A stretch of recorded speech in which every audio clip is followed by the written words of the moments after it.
Well, I spoke with Angus Taylor, the architect of the plan to put the customer first, from Washington earlier. Angus Taylor, great to catch you there after your speech in Washington.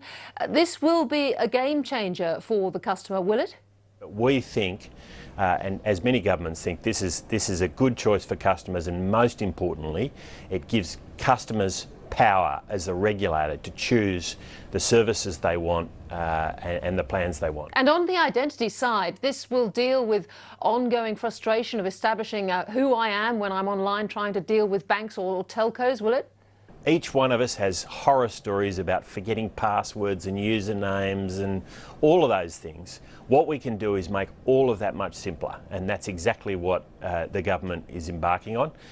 Again, it's people's choice as to whether they want to use this. You say people don't have to be involved. What about the issue of privacy that some people care about a lot? Well, yeah, it's always a big issue, and we've been working very, very closely with the privacy groups, including the Commissioner, to make sure that everything we are doing is in line with what they think is appropriate. And this is a crucial issue. In fact, my very strong view, is that this actually increases our privacy. It reduces the potential for fraud, because the truth is, Ticky, a lot of the time now we use usernames and passwords that aren't all that secure to access services.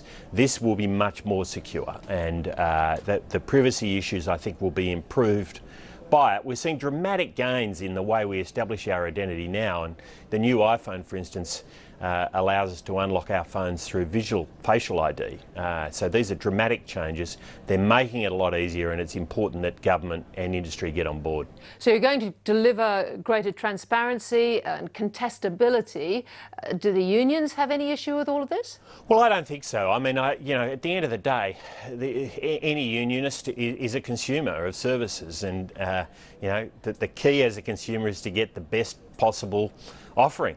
And what's this going to do to public sector jobs? Look, you know, the public sector needs to be more competitive, and it's not as though we're taking away large numbers of public sector jobs at the moment. But what we have to do is make sure that the public sector is funding services that are as competitive as possible, whether it's in childcare or aged care or whatever.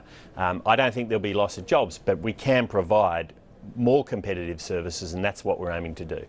So I think this is good for all. It's true that it will create more competition in some markets. We want to see more competition in the energy market. The Prime Minister's made no secret of that. And I think that's a good thing. You know, and there are a lot of players who are really going to benefit out of this. In the fintech sector, for instance, this is a real opportunity for the smaller fintechs to grow a new market. So if Australia can lead in this area, I think Australia can lead in a whole series of innovative market sectors that are real opportunities for us. You mentioned the fintech sector there. Our big four banks have been reluctant to move fast to open up access. They cite cyber concerns. Where are we on access to open banking? Yeah, we're having a very active dialogue with them, between myself and the Treasurer, who's driving the Open Banking initiative. This is an important discussion, but the point I make is that the banks but are we going to get it? We're getting it. I mean, you know, the thing is I can download all my transactional data from my bank now. I can do it. Not every bank provides this, but certainly I think the leading banks do provide it. And that's extremely important. I can load it into my accounting system. I can look at my historical data. We do need more transparent access to product data, the features of a product or service that you're aiming to buy from a bank or financial service provider, and we are working very hard with the banks. I have to say they've been very collaborative, and the banks know this is where the world's going, because they're seeing this trend all over the world, Dickie. And to roll this out, you're going to create something called GovPass. What's the timing of it all? Well, GovPass is in a beta stage now, so it'll be made public in the not too distant future. We already have MyGov, which is the beginnings of this, but this GovPass goes well beyond it. But you know, we're looking at next year for the early launches of this, and we expect it to be adopted reasonably quickly across government and in time across the private sector as well. And how much will the government save from this work? Well, look, I mean, always, if it is easy to establish someone's identity, it saves money for them most of all. I mean, if I'm a consumer and I can establish who I am, I can switch between banks or energy providers or telcos or childcare providers, then I can save money. Now, the truth is that whoever is selling to me can also save money because the transaction costs have been reduced, and that's a good thing. It's good for everybody, Tiki. Angus Taylor, we've had Fuel Watch and Grocery Watch from Labor before.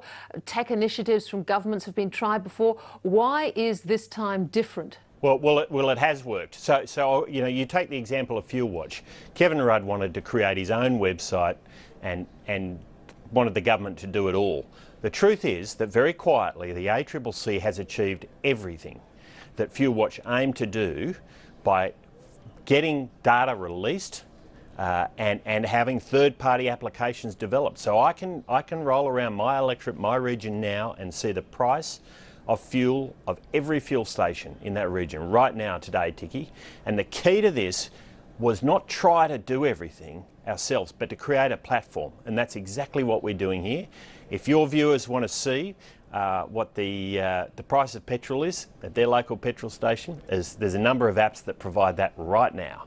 And we didn't need Fuel Watch to do it. What we needed was companies to recognise that data needs to be owned by their consumers, and we need to make it easy for people to access and use that data. So we're doing it, and it can be done. It's reasonably simple, but the centrally planned approach to do it is the wrong one.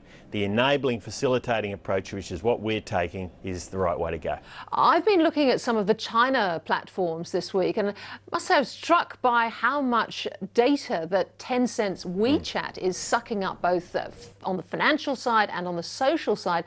Do you think we're likely to end up with a company here with that sort of power? Well, look, there's no doubt that there are companies now accumulating huge amounts of data, Tiki, and this is why the idea, the very simple idea that a customer should own their own data is a very powerful one and a very important one, and this is exactly what we're espousing. You know, the principle is the customer should own their own data, and that means they should have access to it and control over it. And if we stick with that principle, I think we can avoid the downside of the huge value that we can generate from data. And you know, it's important that the big data companies like WeChat or Facebook understand that it's the customer who has to be king. Angus Taylor, thanks for taking the time. Good to talk. Thanks, Tiki.